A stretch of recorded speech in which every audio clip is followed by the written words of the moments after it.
Good evening. Welcome to the latest edition of Last Bell Boxing. It's an absolute pleasure to welcome back British featherweight champion Leigh Wood. Evening, guys. All good, mate. Evening. Got the usual guys with us. Carl and Ray sat there. So the last time we had you on, Lee, you were still buzzing from your title win. What's happening? What's happening for you right at this minute? So we're just getting to the stage now where we've got a few things lined up. Boxing's booming at the minute. It's a good business to be in. So yeah, I've got some dates being talked about, looking around July time. It's going to be exciting. You got some names? I ain't got no names. I can't share anything with you guys, unfortunately. But I'm aiming to be out in July or early August latest. And I'm going to be in exciting fights. Rumour has it you're thinking about moving on from the British title, because I remember last time we talked about you were considering whether you were going to try and win it outright.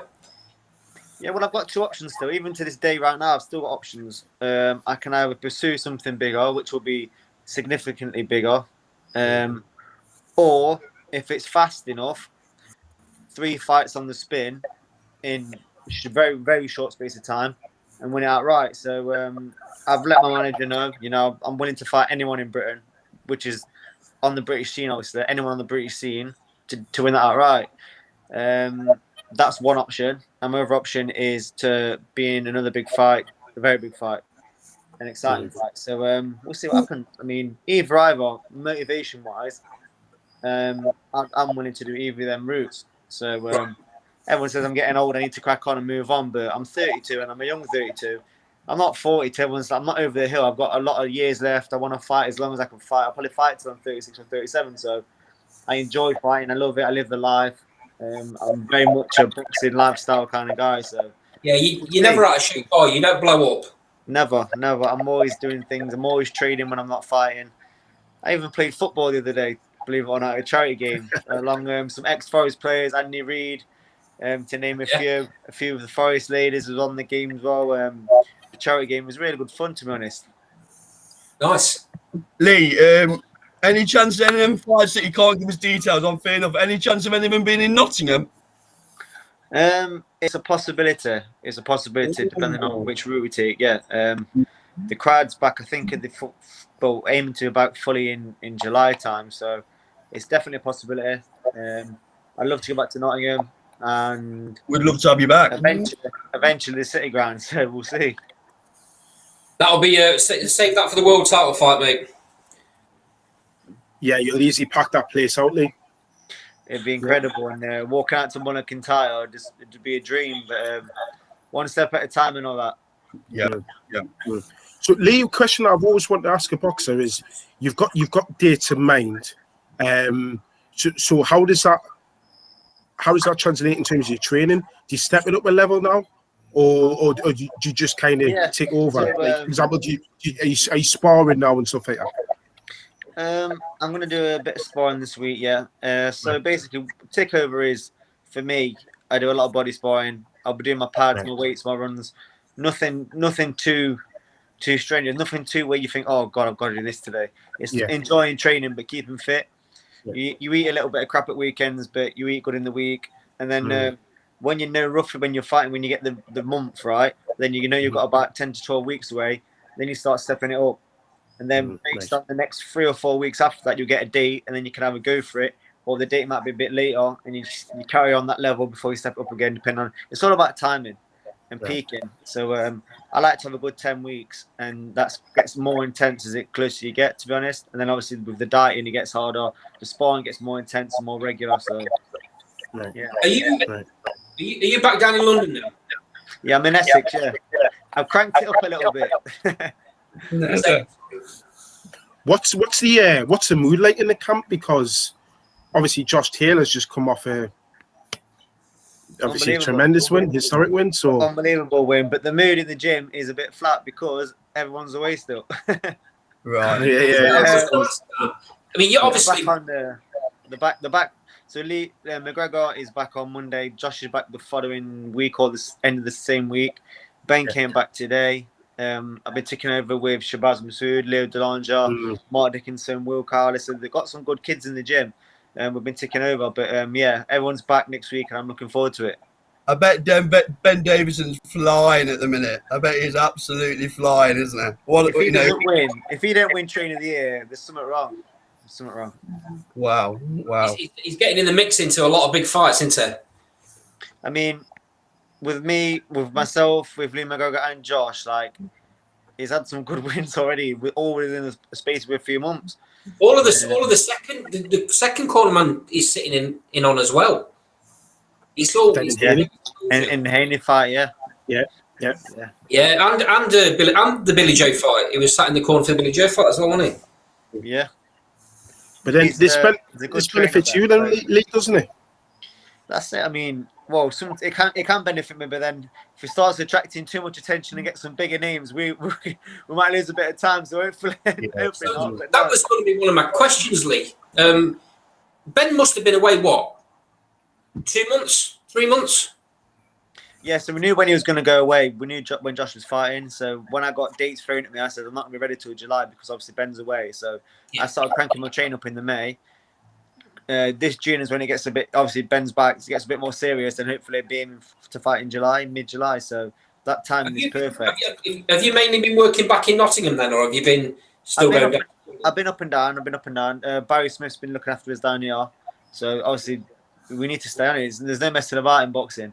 But Barry's been looking after us down here at the MTK Performance Centre. And when I'm in Nottingham, I do train as well. Right. I noticed this a boxer called Louis Lynn been quite vocal about you lately, making noises that he wants to get you in the ring. What are your thoughts on him? He's been very vocal, hasn't he? But surely you're looking upwards, surely. Like I said, if I decide to win that British title outright, maybe he's an option, but I don't think he does want the fight. I think he just wants to tell everyone he wants the fight. We've had no correspondence whatsoever. We've not had an offer. We've not even had a phone call off anyone from Queensbury or Frank Warren at all. So he's just trying to make himself a bit of a name off your back, mate. I think he is. There's another one from Liverpool that says, before my fight for the British, he said he wanted to fight Reece Mould.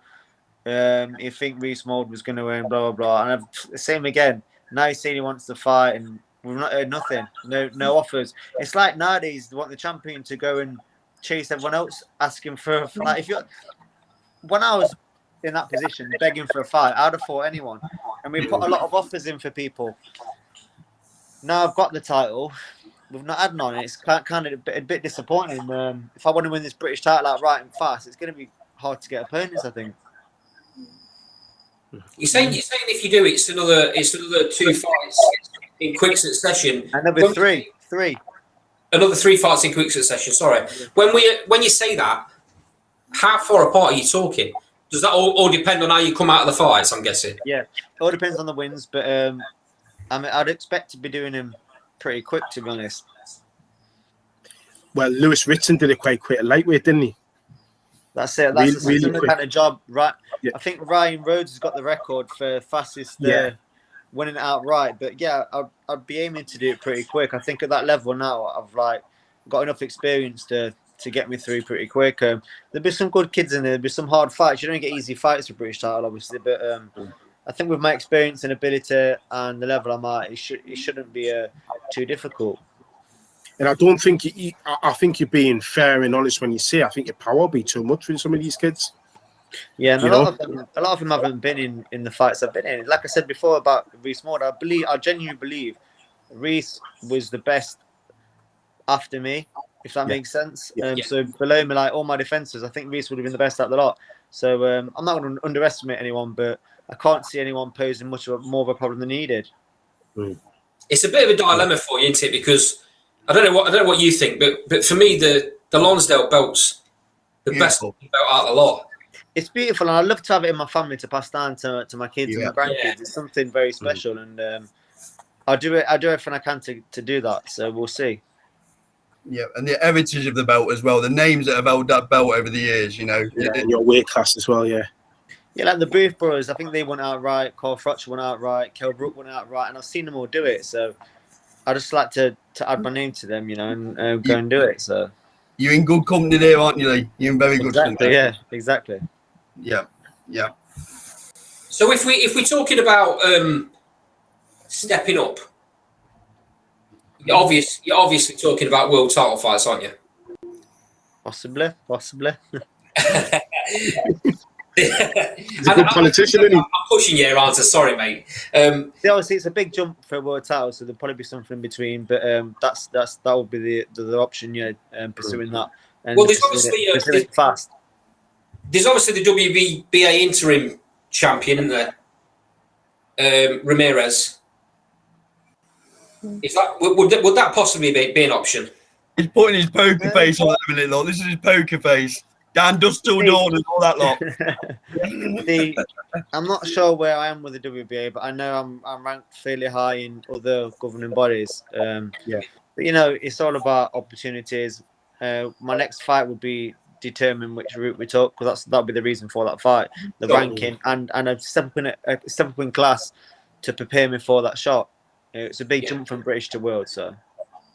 Yeah. Oh yeah, absolutely. Yeah, because we've seen, and no doubt you would have seen as well, during the lockdown, the fight camp. We've seen a lot of fighters struggle with that transition, not even just from British to world, but also European. Some fighters have been found that are European. So I guess as well as making that jump, it's doing it in a calculated manner. So yeah, it is. Yeah, you got to have the potential as well. So, and you got to be the timing needs to be right. You could fight someone for an area title that person you fought for an area title goes on to win a world title. So it's all about timing and a bit of luck as well. Like you could meet the wrong person at the wrong level that was not that level, that was on their way to a bigger level. So, but yeah, I do think realistically, I need an in between fight, minimum at least one. I'd love to prove myself. Even one of the best world champions we've got at my weight class, which is probably Navarrete. I'd love to go on and prove my ability, prove how good I am against someone like that. Even if I didn't come off away with a win, like I'd show you what I've got, and I haven't showed what I've really got yet. So. Yeah, sometimes your stock rises from a good performance, doesn't it, Lee? Sometimes it happens. Can I ask any involvement in any Eddie Hearn's fight camps, possibly? It's being talked about. There's a lot of options at the minute. Eddie's got an announcement. I think it's tomorrow or the day after. I know it's this week with the channel and what's happening and all the shows that are going to be happening. At the minute, like I said at the start of the interview, boxing's booming. There's going to be shows, I'm sure, nearly every week with across all the different platforms. So it's a good time to be a fighter. It's a good time to have a title, especially a British title, and it's a good time to be looking forward at all these opportunities that are becoming my way. Yeah, you've got a really good team around you now, aren't you? With having Dave Caldwell as your manager, and now Ben Davidson's obviously your head coach. Do you feel like everything's come into place now? Yeah, absolutely. Before I signed with Dave, not a lot was happening. I was waiting for the British title. I was waiting for this title, that title. Promise this, promise that. Not just for 3 months. It was 3 years. And I kind of signed with Dave and everything changed. And I've had 5 title fights, won 4, and all in a short space of time. So I feel like everything's lined up all right. And not just lined up all right, it's because it's deserved. I grafted my arse off since I was like 12 years old. So I feel like now I'm getting out of it what I put into it, if that makes sense. Mm-hmm. Yeah, you've already touched on it, haven't you? Things come together at the right time for fighters, and the right fighters come along. Dave's definitely the right person to have him for that inter. He's got a wealth of experience. He knows the game inside out, and I'm sure. I'm sure he's put tweets out there, hasn't he? But I'm sure he's looking at the right candidate at the right time for you. That's it. Because boxing's about timing as well. You can have all the ability in the world. If you look at fighters that have won more titles that have not had as much ability as other fighters that have not won more titles. But yeah, you need to be managed right as well. Yeah, you can't be an idiot, and you can't have idiots looking after you. True. Yeah. Boxing's too short for that. I mean, exposure's got a lot to do with it as well, Lee, hasn't it? The PR side of the game, and I'd argue with Ben Davison and Dave Caldwell especially, you should start getting some traction now around, your name and your exposure. I'd imagine you got a good platform behind you, so that may help in terms of let's not talk names, but these two avenues you've got to go down. I'd argue Mr. Caldwell will pull out the stops for you and get you the right opponent. Yeah, that's it. We're in a day and age where profile does matter. Look at who Mayweather's fighting. You know, it's just like it's crazy. It's all about your profile, and it's something I need to do more of my social media and boost myself up. And I've got a few things lined up over the next few weeks. I've got some new sponsors coming on board, which is exciting. They're going to be helping me boost my profile and I'm working with them as well. So I'm working on my areas that need work. And it's going to be exciting. I'm really excited for this year, this summer, and towards the end of the year as well. We've got some really good things and big things to look forward to. Goes without saying, to talk about Liverpool being a big boxing town and Manchester being a big town, Nottingham's a big boxing town as well. So, you know, you've got a massive market there, haven't you? You know, the right fight feels a City Ground, although I'd probably have it in Meadow Lane, but that's another story. But yeah, you know, you've got a lot of market there to expose. Look at the nights with Carl Froch. You know, Nottingham was bouncing, wasn't it? And that was there in the stands. Yeah, that must really excite you to know what the potential is for the right fights in Nottingham. Yeah, I've done it with. I've been there with Carl. Watched Carl do it from the Phoenix days to winning the world medal to turning pro.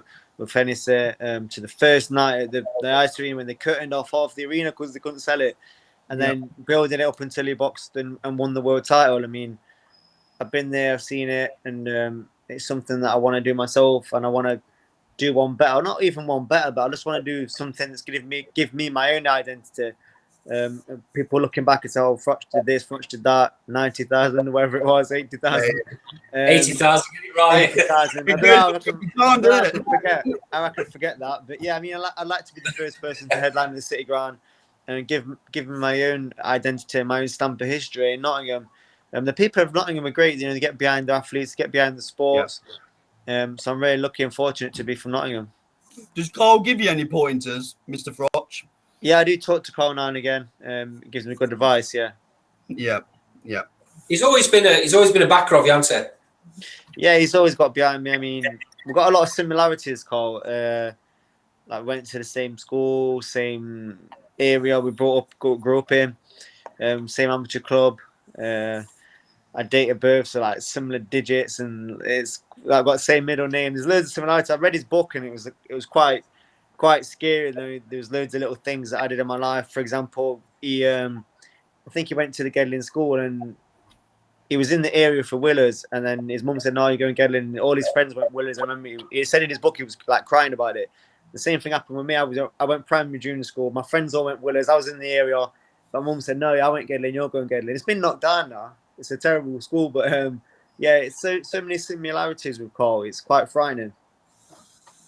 Yeah, it'd be nice for you to get that City Ground gig, though, wouldn't it, Lee? You know, something that Mr. It'd be amazing. Quite achieve. It'd be amazing.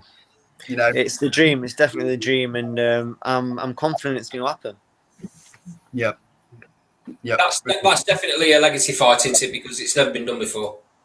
Exactly. Yeah, I think it would have to be for a final eliminator for a world title or for a world title itself. I can't help but draw parallels when they talk about Josh Warrington with the Leeds crowd, because you could replicate that in Nottingham quite easily. In fact, I'll go on record, we're better fans in Nottingham than Newcastle and Leeds. So, Lee, I'm not too sure. We need you to get that world title shot and let's get it on at the City Ground. It'll be great. I'm on it, mate. I'm on it. Yeah, it'll be great. Right, Andy, anything else? No, it's been an absolute pleasure having you on, mate. I really appreciate it. You know, we're a very small channel, growing slowly, and it's just great to have you back here, mate. Really appreciate it. Thank you. As soon as I get some news, I'll drop you a message, and we'll come back on. Hopefully, it won't be too soon. Within the coming weeks. Teasers, Lee, here, aren't you? You're a terrible tease, you are, fella. I think he's already signed something. He just can't tell us yet. But we'll let him carry on. But yeah, Lee, if you would come back on when it's all signed, I'd love to come back on. Just to let you know, Lee, you perhaps don't know this, but we do we do a live show every Thursday night, 9 o'clock, without fail, every single Thursday. So you're more than welcome at any point, mate, to just jump in. All right, I'll bear that in mind, and as soon as I get some news, concrete news, and then I'll come share it with you. Thank you, pal. Excellent. No, I would really appreciate that. Yeah. Lee, I'll stay in touch, fella. Thank you for your time again. Really appreciate it. Cheers, guys. Nice talking to you all. Thank you, mate. All right. Enjoy your evening, pal. Cheers, mate. Bye. Bye.